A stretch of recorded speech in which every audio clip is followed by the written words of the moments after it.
بہت ساری صفات، بہت ساری خصوصیات قرآن کریم کے اندر پائے جاتے ہیں، اور واضح سی بات ہے کہ کلام شخصیت کے اعتبار سے جو شخصیت سب سے بلند ہوتی ہے، کلام بھی اسی اعتبار سے بلند ہوا کرتا ہے، کیونکہ یہ خالق کون و مکان کا کلام ہے، لہٰذا اس کے اندر صفات بھی اسی اعتبار سے بلند و بالا پائے جاتے ہیں۔ جہاں قرآن کریم کے اندر بہت سارے صفات ہیں، وہیں پر یہ قرآن کریم آواز دیتا ہے کہ ہدی للمتقین، یہ قرآن صاحبان تقویٰ کے لیے سبب ہدایت ہے۔ کہیں پہ قرآن کریم آواز دیتا ہے یا ایھا الناس قد جاءتکم موعظۃ من ربکم وشفاء لما فی الصدور، اے لوگو یقیناً تمہارے رب کی طرف سے تمہارے لیے موعظہ آ چکا ہے،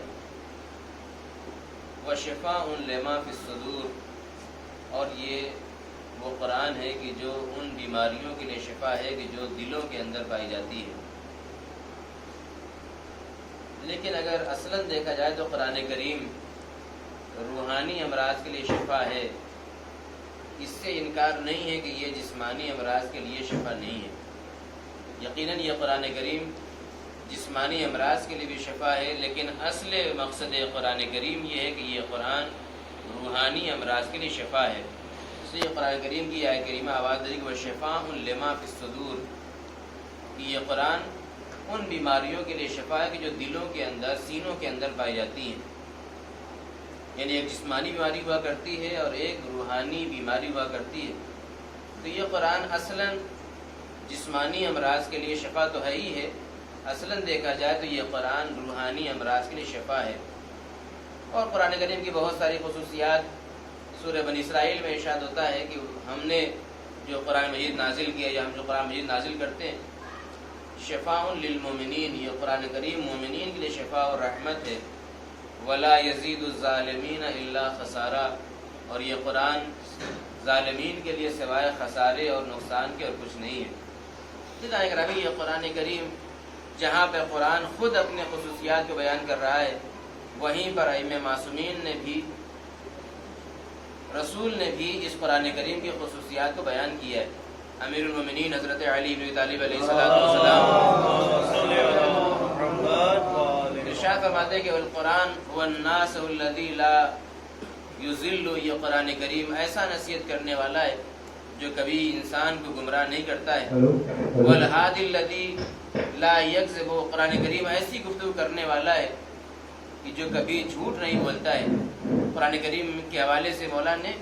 نہج البلاغہ کے اندر یا خطبے کے اندر بہت سارے صفات کو بیان کیا ہے کہ یہ قرآن ایسے ہدایت کرتا ہے جو کبھی گمراہ نہیں کرتا ہے، قرآن کریم ایسی گفتگو کرتا ہے جو کبھی جھوٹ نہیں بولتا ہے۔ عزیزان گرامی، تو یہ قرآن کریم کے جو ہمارے درمیان ہمارے ہاتھوں میں ہے، جس کے اندر خداوند عالم نے اتنے خصوصیات رکھے ہیں، تو اب ہماری بہرحال یہ ذمہ داری ہے، قرآن کریم بھی ہمیں بار بار تاکید کرتا ہے کہ تم قرآن مجید کی تلاوت کیوں نہیں کرتے ہو۔ ائمہ معصومین کی بھی تاکید ہے کہ تم قرآن مجید کی جتنی ممکن ہو سکے تلاوت کرو، اور ظاہر سی بات ہے جب انسان تلاوت کرے گا تو اس کے اندر اثرات بھی پائے جاتے ہیں۔ ہر سورے کے اندر ایک خاص اثر ہے، ہر آیت کے اندر ایک خاص خصوصیت پائی جاتی ہے۔ مثال کے طور پر آج کل بہت زیادہ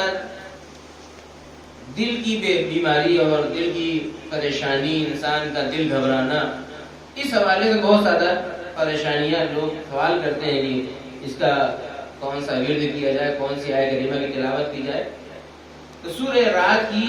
28ویں آیت کریمہ ہے، الذین آمنوا تطمئن القلوب بذکر اللہ، الا بذکر اللہ تطمئن القلوب، جو لوگ ایمان لے آئے ان کے دل اللہ کے ذکر سے اطمینان حاصل کرتے ہیں، اور آگاہ ہو جاؤ کہ اللہ کے ذکر سے ہی دلوں کو اطمینان حاصل ہوتا ہے۔ اس آیت کریمہ کی جو سورہ رعد کی 13واں سورہ ہے سورہ رعد، اس کی یہ 28ویں آیت کریمہ ہے۔ اس حوالے سے بیان کیا جاتا ہے کہ انسان اگر انسان کا دل بے چین ہے، انسان کو بہت زیادہ دل کی بیماریاں اور دل کی پریشانیاں لاحق ہیں، تو 3 مرتبہ سینے پہ ہاتھ رکھ کر کھڑے ہو کر پڑھے اور 3 مرتبہ بیٹھ کر پڑھے تو انشاءاللہ اس کے دل کو قرار حاصل ہوگا۔ تو جانے گرامی یقین بہت اسی طریقے سے بہت سارے سوروں کے اندر بہت ساری خصوصیات جسمانی امراض کے لیے، روحانی امراض کے لیے قرآن کریم کی آیتیں موجود ہیں۔ اور ظاہر سی بات ہے انسان کے اندر جس قدر یقین ہوگا اسی اعتبار سے انسان کے اندر وہ خصوصیات پیدا ہوں گی۔ تو اسی قرآن کریم کی آیت کریمہ کی میں نے تلاوت کی جسے پروردگار عالم فرماتا ہے واللہ اخرجکم من بطون امہاتکم لا تعلمون شیئا، اللہ نے تمہیں تمہاری ماؤں کے شکم سے اس حالت میں نکالا ہے کہ تم کچھ نہیں جانتے تھے۔ وَجَعَلَ لَكُمُ السَّمْعَ وَالْأَبْصَارَ وَالْأَفْئِدَةَ، اور اسی پروردگار عالم نے تمہیں قوت سماعت دی ہے، اسی اللہ نے تمہیں قوت بصارت دی ہے، اور اسی پروردگار عالم نے تمہیں سوچنے اور سمجھنے کی صلاحیت دی ہے۔ لَعَلَّكُمْ تَشْكُرُونَ، شاید کہ تم پروردگار کا شکر ادا کرو۔ پروردگار عالم کی اگر نعمتوں کو دیکھا جائے تو ہمارے پاس جو کچھ بھی ہے وہ سب پروردگار عالم کا ہی عطیہ ہے، اور جو کچھ اللہ نے ہمیں عطا کیا ہے وہ بطور نعمت ہمیں عطا کیا ہے۔ اب اگر کوئی چیز ہمیں دے تو ہماری ذمہ داری بنتی ہے جو قرآن مجید کی آیت کریمہ ہے کہ ہم اسی پروردگار عالم کا شکر ادا کرتے رہیں۔ کوئی نعمت ہاتھ سے چلی جائے تب بھی ہمیں پروردگار عالم کی بارگاہ میں شکوہ نہیں کرنا ہے، بلکہ پروردگار عالم کی بارگاہ میں ہمیں شکر ہی ادا کرتے رہنا ہے۔ یعنی ہر نعمت کے ملنے میں بھی ہمیں شکر ادا کرنا ہے، نعمت کے چلے جانے پر بھی ہمیں شکر ہی کرتے رہنا ہے۔ اور ظاہر سی بات ہے پروردگار عالم نے جو ارشاد فرمایا کہ اللہ نے تمہیں قوت سماعت دی ہے، قوت بصارت دی ہے، سوچنے سمجھنے کی صلاحیت دی ہے، لیکن ایک گرامی اگر دیکھا جائے تو یہ ہم انسان ہیں کہ پروردگار عالم نے آنکھیں دی ہیں، ہم ان آنکھوں سے ہر وہ چیز دیکھتے ہیں کہ جو اللہ نہیں چاہتا ہے۔ پروردگار عالم کی اس نعمت کا شکر تو اسی وقت ہوگا کہ ہم ان آنکھوں سے انہی مناظر کو دیکھیں، اللہ کی نشانیوں کو دیکھیں، اور ان نشانیوں کو دیکھنے کے بعد پروردگار عالم کی وحدانیت کے اوپر یقین حاصل کریں۔ ہم ان کانوں سے وہ ساری باتیں سنتے ہیں کہ جو اللہ نہیں چاہتا ہے، لیکن حقیقتاً اگر دیکھا جائے تو ان کانوں سے وہی باتیں سنی جائیں۔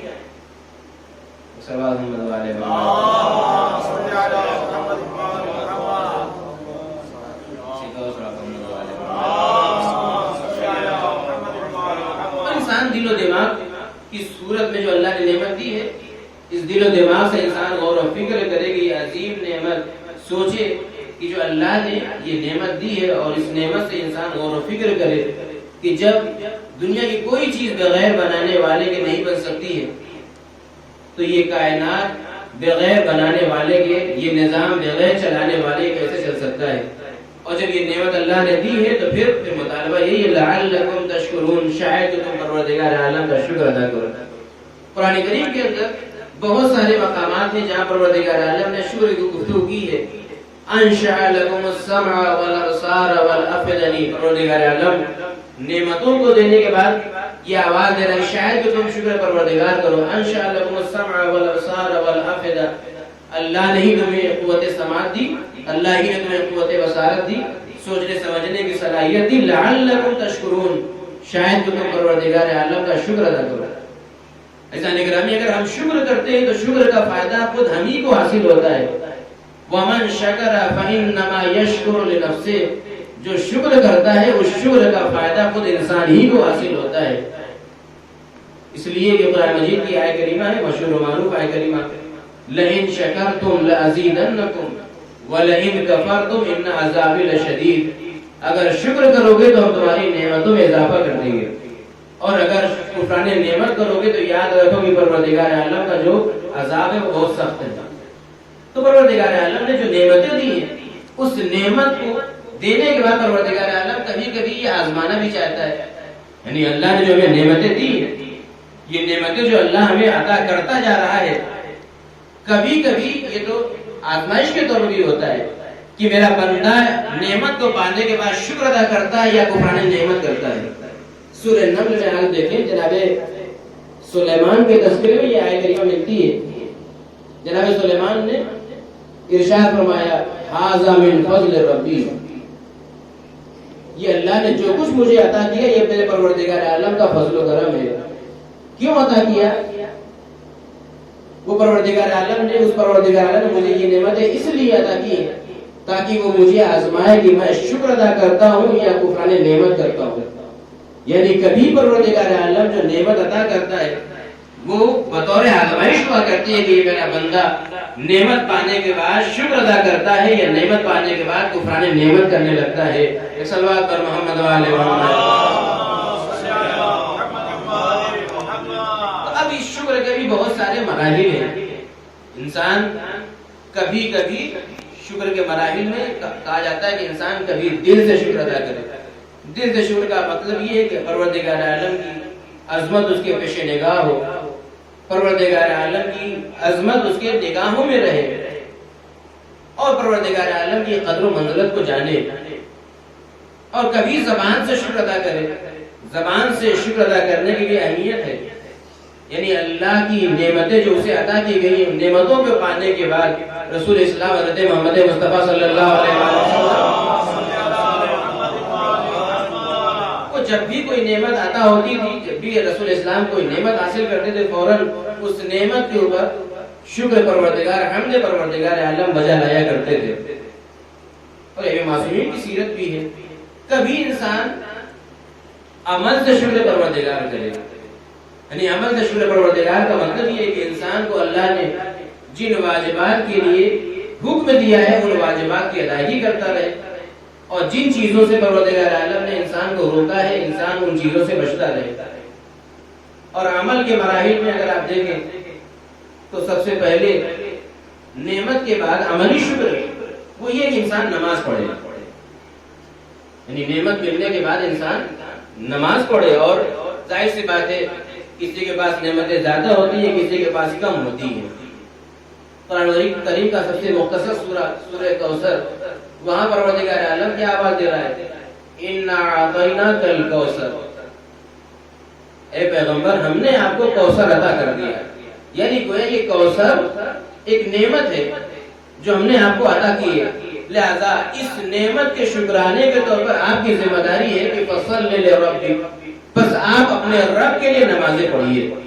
یعنی پروردگار عالم نعمت کوثر کو عطا کرنے کے بعد جس چیز کا مطالبہ کر رہا ہے وہ یہ کہ آپ نماز پڑھیے۔ تو ایک عملی شکر یہ کہ انسان نماز پڑھے، دوسرا عملی شکر یہ ہے کہ انسان انبیاء کرام کی سیرت رہی ہے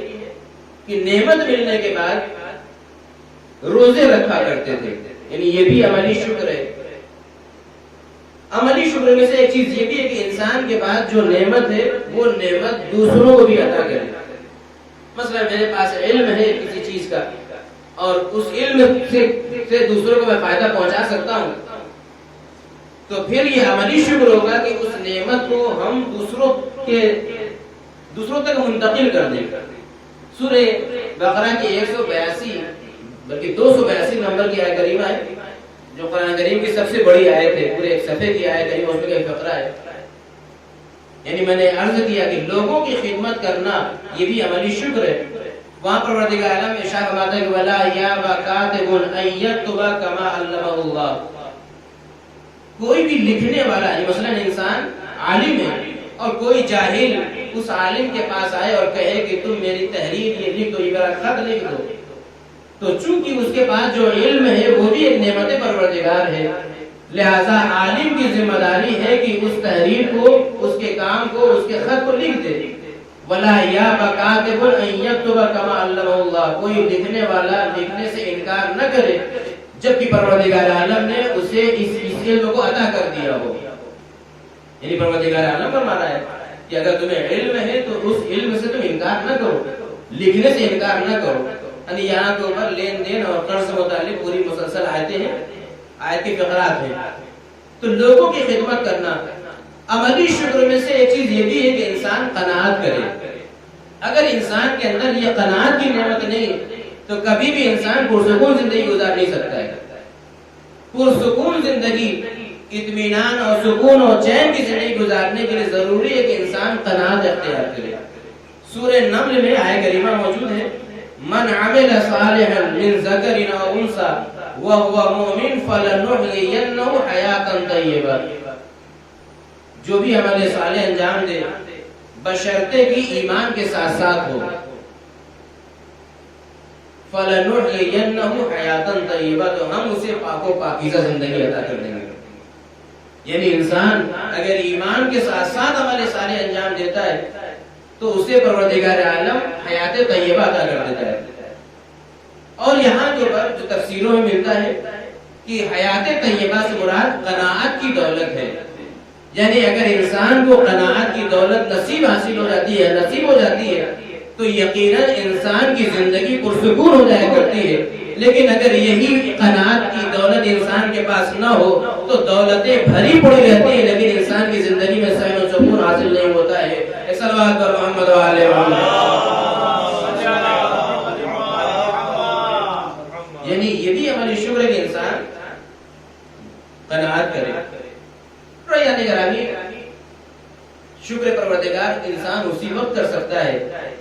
کہ انسان غور تو کرے، پہلے انسان فکر تو کرے کہ یہ نعمتیں اتنی عظیم نعمتیں، مثال کے طور کے اوپر ہمارے پاس بہت سی نعمتیں ہیں اعضاء و جوارح کی صورت میں، اور جب تک یہ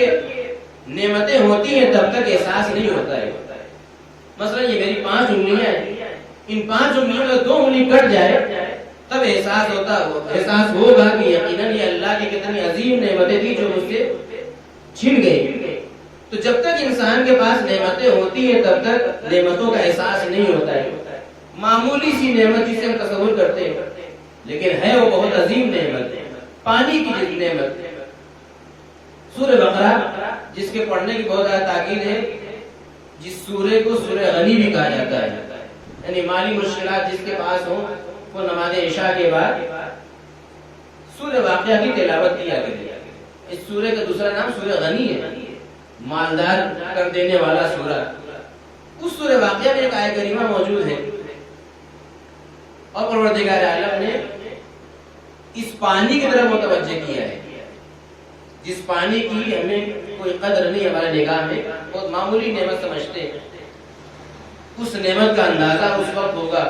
کہ جب ہم اس آیت کریمہ پہ غور کریں۔ افرأیتم الماء الذی تشربون، کیا تم نے اس پانی کو دیکھا ہے، کیا تم نے اس پانی میں غور و فکر کیا جس کو تم پیتے ہو؟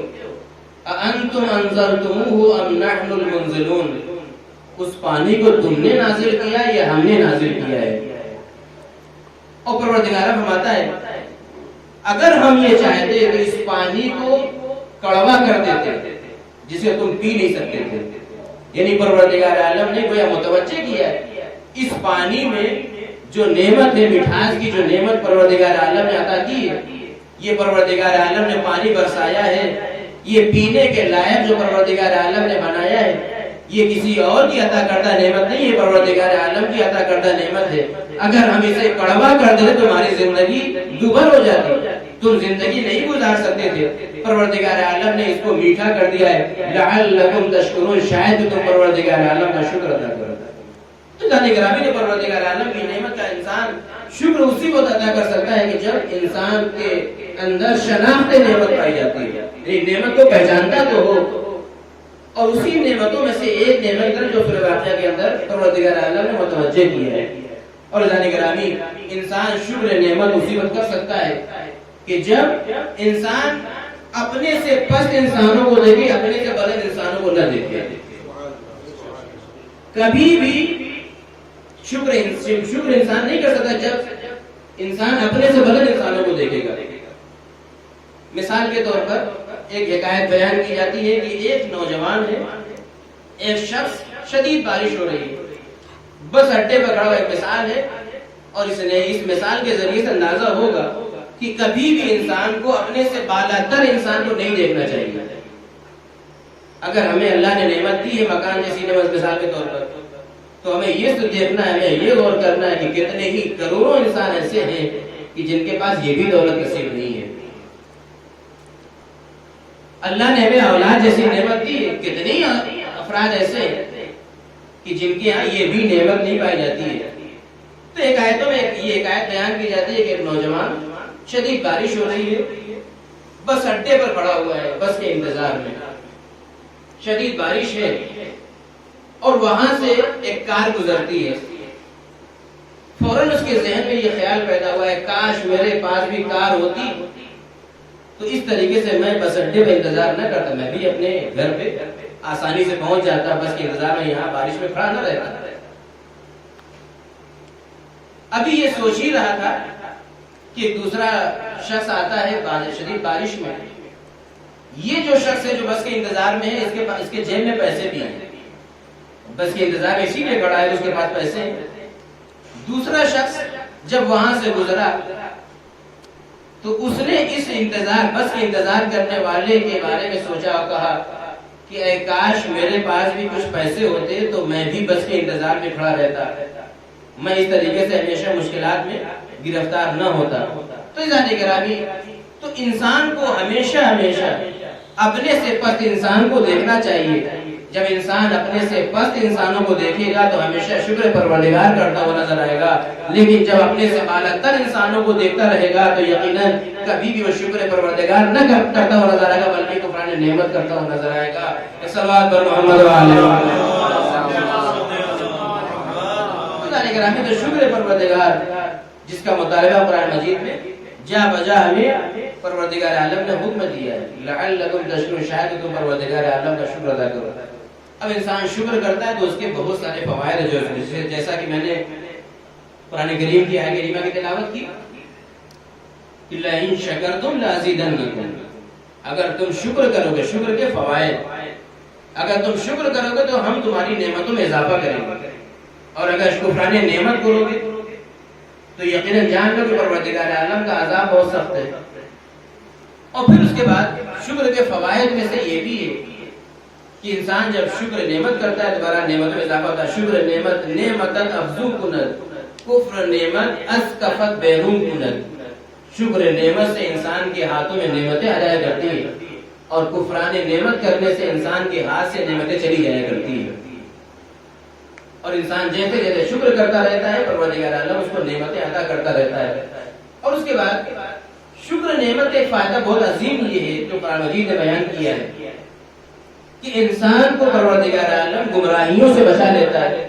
اور انسان کو پروردگار عالم صراط مستقیم اور راہ ہدایت کی طرف گامزن کر دیتا ہے۔ اجتباہ وہداہ الی صراط مستقیم شاکرا لانعمہ، نعمتوں کا شکر ادا کرنے والا، اس کے اندر یہ خصوصی پروردگار عالم کرتا ہے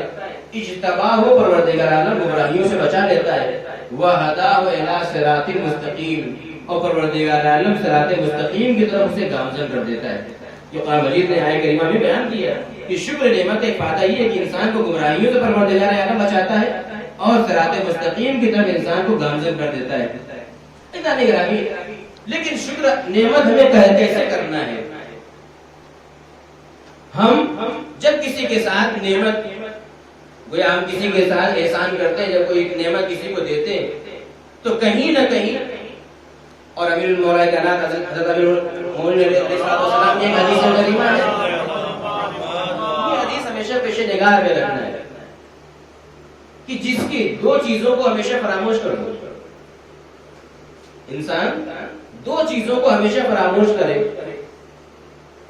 ایک وہ نعمت، ایک وہ احسان جو تم نے کسی دوسرے کے ساتھ کیا، اس احسان کو ہمیشہ فراموش کر دو، بھول جاؤ، اور دوسری چیز اس کو فراموش کرنے کا ہمیں حکم ملا ہے، ایک وہ برائی جو کسی اور نے تمہارے ساتھ کی ہے،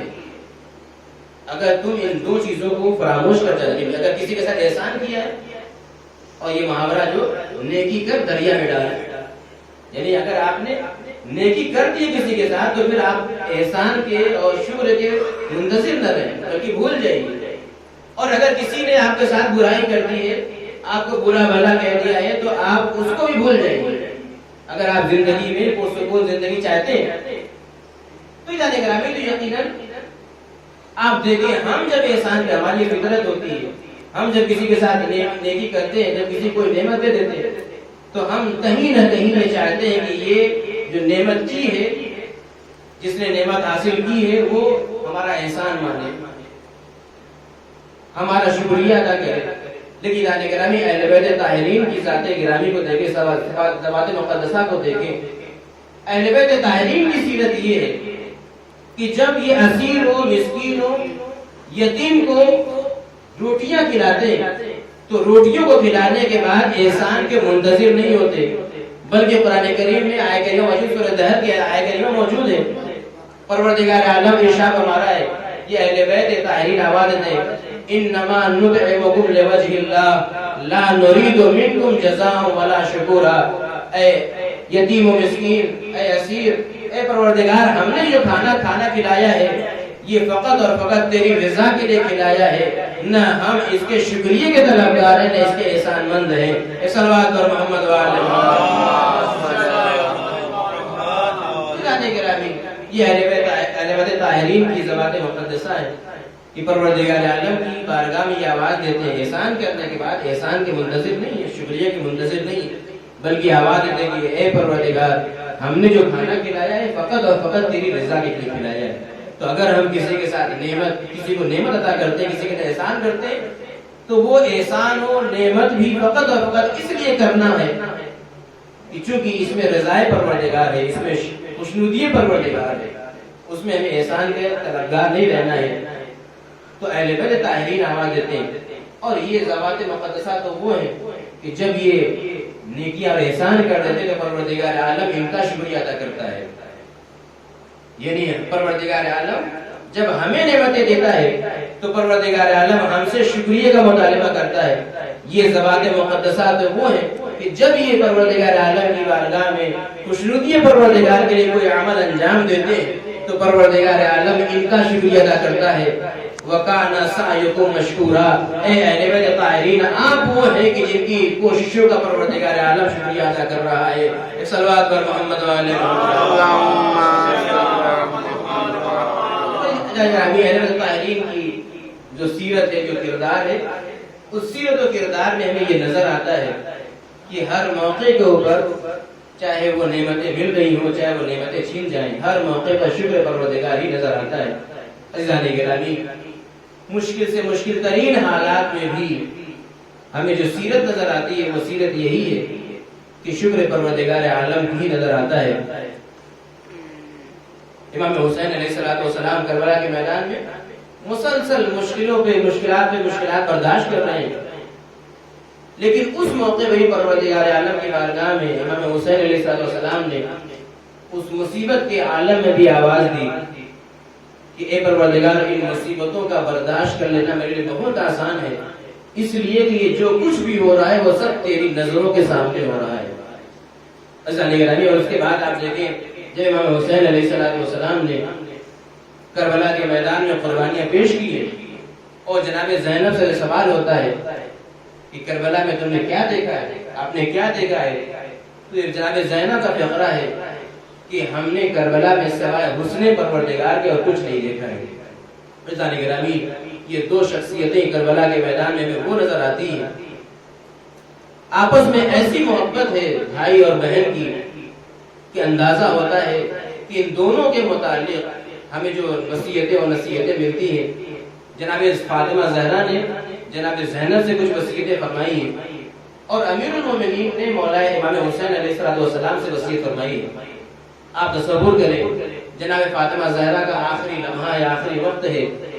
وصیتوں کا موقع ہے، جناب فاطمہ زہرا نے جناب زینب کو بلایا، قریب بلایا، بلانے کے بعد آواز دی، اے بیٹی زینب دیکھو، جہاں جناب فاطمہ زہرا نے بہت ساری وصیتیں فرمائی ہیں، انہی میں سے یہ وصیتیں بھی ہیں کہ اے بیٹی زینب دیکھو، یہ دو وصیتیں اس کا خیال رکھنا۔ پہلی وصیت کیا تھی کہ دیکھو اے بیٹی زینب، تمہارا ایک بھائی عباس ہوگا، جب اس دنیا میں تمہارا بھائی عباس آئے تو تم اپنے بھائی عباس کو میرا سلام پہنچا دینا۔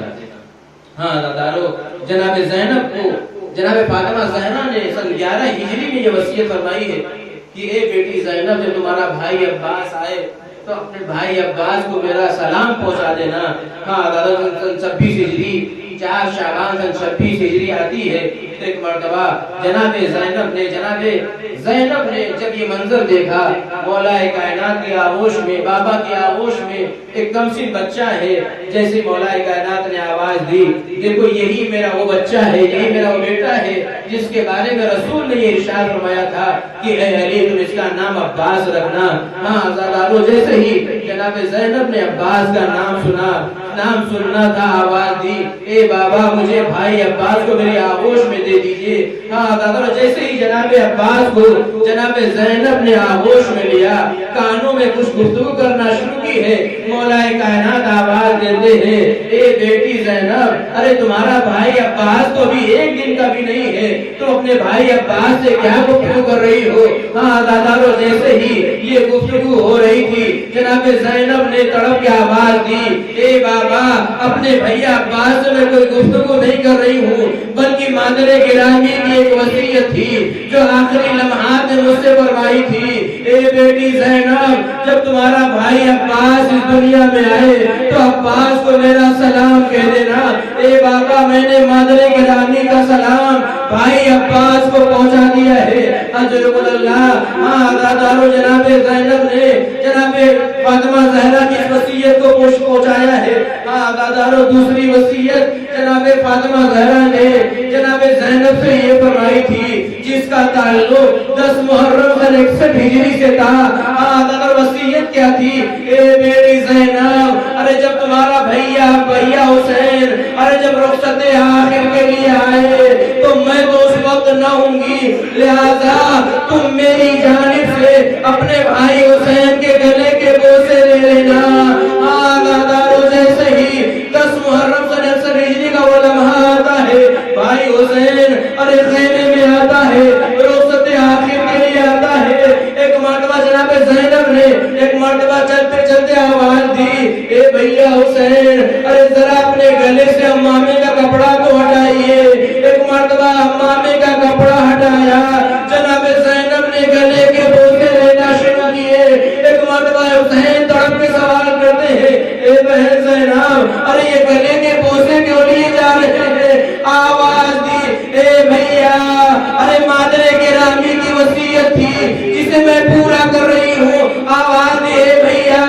ارے مادر گرامی نے مجھ سے فرمایا تھا، اے زینب، ارے تمہارا بھیا حسین رخصت آخر کے لیے آئے تو میں تو نہ ہوں گی، لہذا میری جانب سے اپنے بھائی حسین کے گلے کے بوسے لے لینا۔ دادارو، زینب نے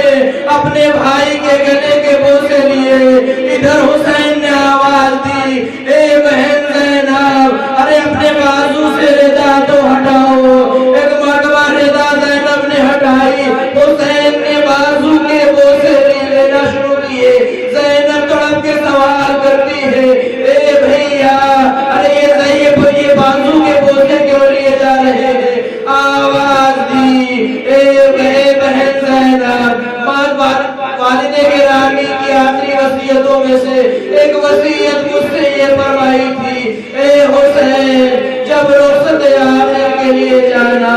تو اپنی بہن زینب کے بازوؤں کے بوسے لے لینا کہ تمہاری شہادت کے بعد زینب تینی بازو میں رسن باندھی جائے گی، رسن بستہ کر کے کربلا سے کوفہ کے شام دیا زینب پھرائی جائے گی۔ اللہ لعنت اللہ علی القوم الظالمین وسيعلم الذين ظلموا أي منقلب ينقلبون۔ الہی میں اقتزارا والیہا وبعدہا وغنیہا والسر المستودع فیہا، پروردگار ہمارے ذکر و قبول فرما، ہمارے تمام گناہان صغیرہ و کبیرہ کی مغفرت فرما، پروردگار ہمیں واجبات دینی کا پابند بنا، محرمات الہیت محرمات سے اجتناب کی توفیق عطا فرما، پروردگار ہمیں آل محمد کے ساتھ محشور فرما، ان کے بتائے ہوئے نقش قدم پر چلنے کی توفیق عطا فرما، پروردگار جن مرحوم کے سال اسباب کی مجلس منعقد ہوئی ان مرحوم کی مغفرت فرما، ان کے درجات کو بلند فرما، ان کے تمام گناہان صغیرہ و کبیرہ کی مغفرت فرما، پسماندگان کو صبر جمیل عطا فرما، امام زمانہ جل اللہ تعالی فرد و شریف کے ظہور میں تعجیل فرما، ہم سب کو ایمان کے اعوان و انصار میں شمار فرما۔ ربنا تقبل منا إنك أنت السميع العليم وتب علينا إنك أنت التواب الرحيم. آپ کا التماس ہے مدرسۃ الحمد الدین مدرسۃ توحید الرحمہ کا ڈاکٹر محمد احمد مرحوم ابن شبیر حسین مرحوم کی جو کوئی ساتھ بسم اللہ الرحمن الرحیم.